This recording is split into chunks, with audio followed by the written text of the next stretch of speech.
উজানে অতি ভারী বৃষ্টিতে রংপুর, ফরিদপুর, মাদারীপুরে বন্যার আশঙ্কা করছে বন্যা পূর্বাভাস ও সতর্কীকরণ কেন্দ্র। এদিকে পানি বাড়ছে তিস্তা, ধরলা, দুধকুমার এবং আত্রাই নদীতে।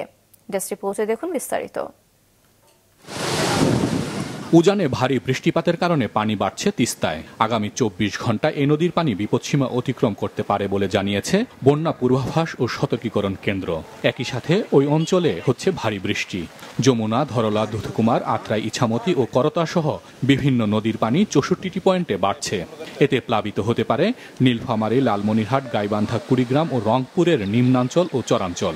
এরই মধ্যে পানিবন্দী হয়ে পড়েছেন তিস্তাপাড়ের প্রায় 5000 মানুষ।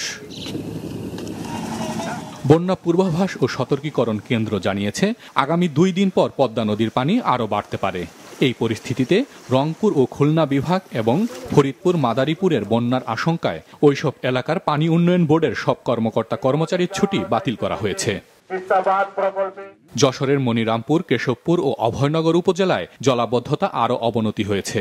তলিয়ে আছে 3 উপজেলার অন্তত 3 শতাধিক গ্রাম। দীর্ঘদিন জলাবদ্ধ থাকায় নষ্ট হচ্ছে জমির ফসল। গবাদি পশু নিয়ে অনেকে আশ্রয় নিয়েছে উঁচু বাঁধে। পরিবার পরিজন নিয়ে চরম দুর্ভোগে বানভাসীরা। সারাদিন রাস্তায় থাকি, কোনো খালি চারের পর দিয়ে আসে 3-4 জন একারের পরে থাকা আছে।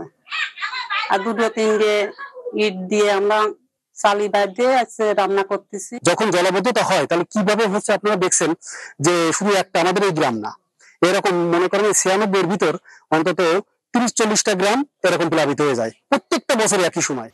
নোয়াখালী ও চৌমোহনী পৌরসভা সহ সদর, সেনবাগ, কবিরহাট, চাটখিল, সোনাইমুড়ি ও বেগমগঞ্জ উপজেলার অন্তত 40টি ইউনিয়নের প্রায় 12 লাখ মানুষ এখনো পানিবন্দী।